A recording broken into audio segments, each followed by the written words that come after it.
رات سونے سے پہلے یہ 3 اسم اعظم پڑھ لو۔ سارے رشتہ دار پوچھیں گے کہ اتنی دولت کہاں سے آ گئی؟ پہلے تو تم مفلسی کی زندگی جی رہے تھے، لیکن آج اللہ پاک نے تمہیں چاند پر پہنچا دیا۔ بسم اللہ الرحمن الرحیم۔ محترم ناظرین و کرام، ویسے تو اللہ تعالیٰ کے 99 صفاتی نام ہیں اور ان تمام ناموں کی بہت زیادہ فضیلتیں اور عظمتیں ہیں، اور آج کا ہمارا وظیفہ بھی اللہ تعالیٰ کے بہت ہی طاقتور نام کے حوالے سے ہے، جس کو لے کر آپ کی خدمت میں پیش ہوا ہوں۔ اس نام کو پڑھنے سے یا اس کا ورد کرنے کا معمول بنا لیا جائے تو انسان کے تمام درد، تکلیف اور پریشانیاں، رنج و غم، درد و علم، سب کچھ اللہ تعالیٰ اپنے اس مبارک نام کی برکت سے فوری طور پر ختم فرما دیں گے۔ ناظرین، ایک بزرگ نیک شخص کو یہ وظیفہ بتایا اور اس نے اسے بتائے گئے طریقے کے مطابق عمل کیا تو وہ کہتا ہے کہ رات کو سوتے وقت 121 مرتبہ یہ تسبیح پڑھی تھی۔ پھر صبح اٹھا تو میرے گھر کا مرکزی دروازہ کھٹکھٹا، باہر جا کر دیکھا تو اللہ کا ایک ولی کھڑا تھا۔ بولا، یہ لو پکڑو اپنے 70 کروڑ، اور اسی وقت وہ چلا گیا۔ اس وظیفے کی برکت سے ہر قسم کی حاجت بھی پوری ہو جاتی ہے، لاکھوں کا قرض بھی ادا ہو جاتا ہے۔ اگر اس وظیفے سے دولت نہ پلے تو پھر اگر آپ لوگ میرا گریبان پکڑ لے تو میں آپ کو کچھ نہیں کہوں گا۔ یہ بزرگ کا بالکل سچا اور مستند واقعہ ہے۔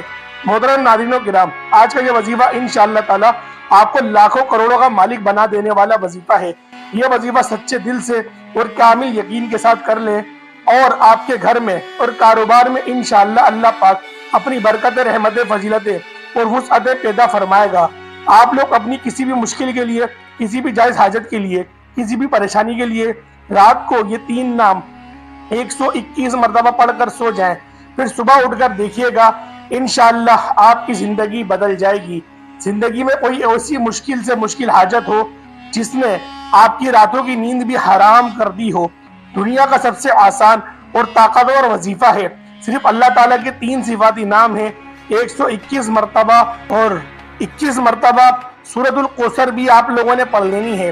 پھر انشاءاللہ اللہ پاک کے فضل و کرم سے معجزے اپنی آنکھوں سے دیکھیں گے۔ مال و دولت حاصل کرنے کے حوالے سے اس پوری کائنات کا سب سے آسان ترین یہ عمل ہے۔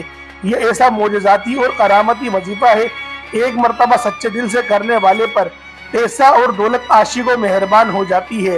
میرے وہ دوست جنہوں نے اللہ تعالیٰ کے حصول کے لیے اور اللہ تعالیٰ کی رضاعت حاصل کرنے کے لیے اس وظیفے کو کیا، تو اللہ پاک نے ان کو ہرگز بھی مایوس نہیں کیا، اور اللہ پاک نے ان کو وہاں سے نوازا جہاں سے ان کا گمان بھی نہیں کیا۔ تو پیارے دوستوں، بعض عمل کو ہمیں اللہ تعالیٰ کی رضا کے لیے کرنا چاہیے، یعنی کہ اللہ پاک کو راضی کرنے کے لیے کرنا چاہیے۔ بہت سارے لوگ وظیفہ اس نیت سے کرتے ہیں کہ ان کو فوری طور پر دولت مل جائے، فوری طور پر ان کے معاملات حل ہو جائے، لیکن پیارے دوستوں، بہت سے ایسے اعمال ہوتے ہیں اور بہت سے ایسے ہمارے نظریات ہوتے ہیں جن کے بحاف پہ ہمارا وظیفہ ہمیں کام نہیں دیتا، یعنی کہ وہ کامیاب نہیں ہوتا، تو لہٰذا پھر لوگ مایوس ہو جاتے ہیں، رنج و غلم کے معاملے میں چلے جاتے ہیں، اور وہ اپنے آپ کو کوسنے لگ جاتے ہیں کہ شاید میری کوئی ایسی کوتاہی ہے جس سے میرا اللہ بالکل ہی ناراض ہو گیا ہے اور وہ مجھ سے راضی ہوگا ہی نہیں۔ پیارے دوستوں، ہمارے دین اسلام میں مایوسی کفر ہے، تو لہٰذا آپ لوگوں نے سچے دل، پورے عقیدے اور ایمان کی مضبوطی کے ساتھ اپنی جو آپ کی طاقت ہے، جو آپ کی حیثیت ہے، ان سب کو اپنے اندر جمع کر کے وظیفہ کریں۔ انشاءاللہ ہو نہیں سکتا کہ اللہ پاک نہ مانے، اس کی رحمتیں تو بارہا کہتی ہیں کہ اے بندے مانگ، اے بندے بس کر دے، تو نے اگر گناہ کر کر کے زمین سے لے کے آسمان تک تو نے بھر دیا تو اب واپس آ جا، ایک آنسو صرف بہا اور مجھ سے صلح کر لے، اور پھر دیکھ میں تیرے ان سارے گناہوں کو معاف کر دوں گا۔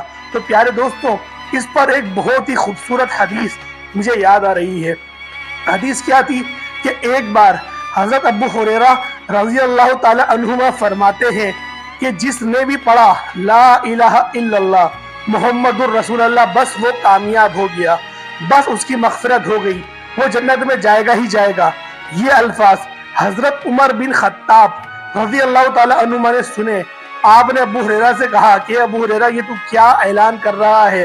تو آپ نے فرمایا کہ اے عمر ابن خطاب، میں نے یہ حدیث نبی پاک سے سنی اور میں اعلان کر رہا ہوں۔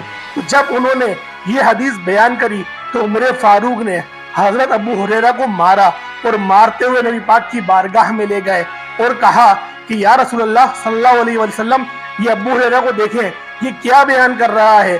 یہ کہہ رہا ہے کہ ایک بار پڑھو لا الہ الا اللہ محمد رسول اللہ، پھر جو مرضی چاہے وہ کرو، اللہ پاک تمہیں لازمی بخش دے گا۔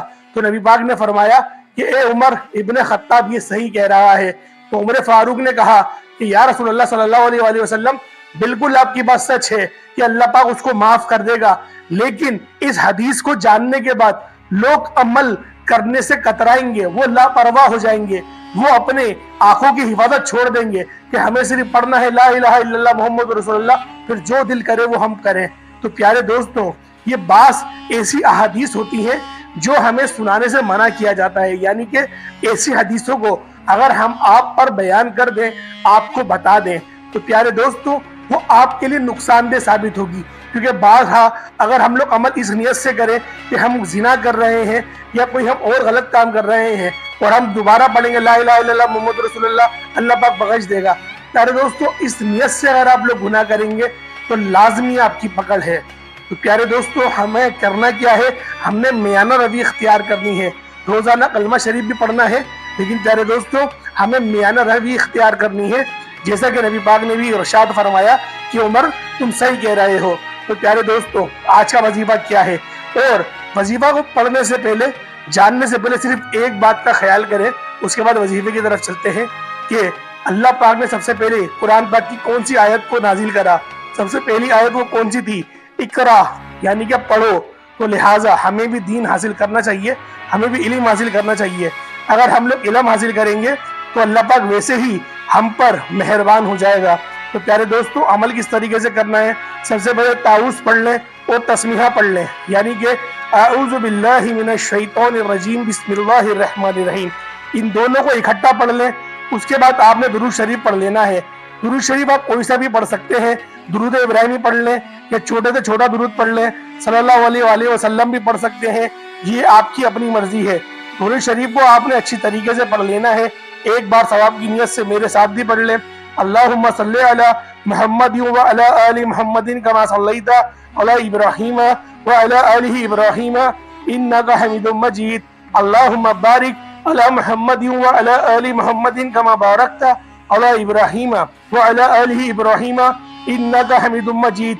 نبی پاک صلی اللہ علیہ وآلہ وسلم کا فرمان علی شان ہے کہ جو شخص مجھ پر ایک مرتبہ درود پاک بھیجتا ہے، اللہ تعالیٰ اس پر 10 رحمتیں نازل فرماتا ہے، اس کے 10 گناہ مٹا دیے جاتے ہیں اور اس کے 10 درجات بھی بلند کر دیے جاتے ہیں۔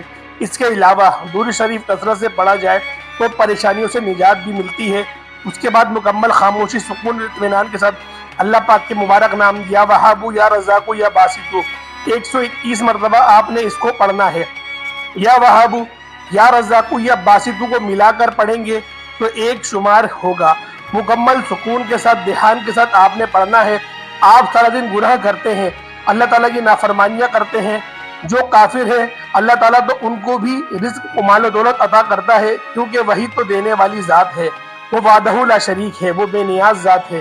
تو اس کی ذات سے جب آپ مانگیں گے تو وہ کیسے عطا نہیں کرے گا؟ اس کو پڑھنے کے بعد آپ نے 11 مرتبہ سورۃ الکوثر پڑھ لینی ہے، یعنی کہ انا اعطیناک الکوثر فصلی لربک وانحر ان شانئک ھو الابتر۔ سورۃ الکوثر ایسی طاقتور ترین سورت ہے کہ اللہ پاک نے رزق کے حوالے سے، دولت کے حوالے سے اور کثرت رزق کے حوالے سے، وسعت و رزق کے حوالے سے بہت ہی طاقتور سورت مبارکہ یہ نازل فرمائی ہے۔ خاص طور پر میرے نبی کریم صلی اللہ علیہ وآلہ وسلم کی شان میں یہ سورہ مبارکہ اللہ پاک نے عطا فرمائی تھی۔ جو بھی آپ کا مقصد ہے اس کو تصور میں رکھنا ہے اور اس سورت کو پڑھنا شروع کر دینا ہے۔ اس کے بعد آپ نے صرف 360 مرتبہ استغفر اللہ استغفر اللہ استغفر اللہ پڑھنا ہے، کیونکہ وظیفہ پڑھتے ہوئے، عمل پڑھتے ہوئے آپ کے جتنے بھی جو صغیرہ کبیرہ گناہ ہوں گے وہ گناہ معاف ہو جائیں گے۔ جب گناہ کی معافی مل جائے گی پھر آپ کے اوپر اللہ کی کرم نوازشیں اور اللہ پاک کی رحمتیں، وسعتیں موسلا دھار بارش کی طرح برسنا شروع ہو جائیں گی۔ تو لہٰذا میں نے آپ کو جیسے کہ پہلے بتایا کہ اے بندے جب تو گناہ کر کر کے تھک جائے تو میرے پاس آ جائے اور عاجزی انکساری کے ساتھ روتے ہوئے اپنے گناہوں کو یاد کرتے ہوئے اگر تو استغفار چاہے تو اللہ پاک ضرور اس کو بخش دے گا۔ پھر اس کے بعد آپ لوگوں نے سورۃ الاخلاص پڑھنی ہے، 11 مرتبہ سورۃ الاخلاص پڑھیں گے۔ قل هو اللہ احد اللہ الصمد لم یلد ولم یولد ولم یکن لہ کفوا احد۔ آخر میں دوبارہ پھر 3 مرتبہ یا 7 مرتبہ درود شریف پڑھ لیں گے، جتنی بار آپ نے اول پڑھا اتنی بار ہی آپ لوگ آخر میں پڑھ لیں گے۔ یہ آپ کا عمل مکمل ہوا۔ اس عمل کو آپ لوگ رات کو سونے سے پہلے یا پھر عشاء کی نماز کے بعد کر سکتے ہیں۔ بعض لوگ اگر مغرب کی نماز کے بعد بھی کرنا چاہیں تو اس وظیفے کو کر سکتے ہیں۔ پیارے دوستوں، یہ آپ کی اپنی مرضی ہے کہ آپ نے اس عمل کو، اس وظیفے کو کرنا کس طریقے سے ہے۔ تو امید کرتا ہوں آج کی ویڈیو آپ کو اچھی لگی ہوگی۔ ویڈیو اچھی لگی ویڈیو کو لائک کریں، اگر آپ لوگ ہمارے چینل پر نئے ضرور سبسکرائب کریں، بیل آئیکن پہ پریس کریں۔ اور جو لوگ بھی دعا کے لیے کہتے ہیں اللہ پاک ان سب کی دلی مرادوں کو پورا فرمائے، اللہ پاک ان سب کی پریشانیوں کو دور فرمائے، اللہ پاک ہم سب کو ہمیشہ صراط مستقیم پر چلنے کی توفیق عطا فرمائے، اللہ پاک ہمارے دل میں اپنی محبت کو پیدا فرمائے، اللہ پاک ہمیں وہ کام کرنے سے بچائے جس کام سے اللہ ناراض ہوتا ہے، اور مرتبہ کلمہ طیبہ نصیب فرمائے۔ اور جو میری بہن بیٹیاں رشتوں کے انتظار میں بیٹھی ہیں، اللہ پاک ان سب کو نیک اور اچھے رشتے عطا فرمائے۔ جو لوگ بھی اولاد کے لیے پریشان ہیں، اللہ پاک ان سب کو نیک صالح اولاد عطا فرمائے، اور جن کی بھی روزی روزگار کے معاملات ہیں، اللہ پاک ان سارے معاملات میں ان کو آسانی عطا فرمائے اور غیب سے ان کی مدد فرمائے۔ السلام علیکم ورحمۃ اللہ تعالی وبرکاتہ۔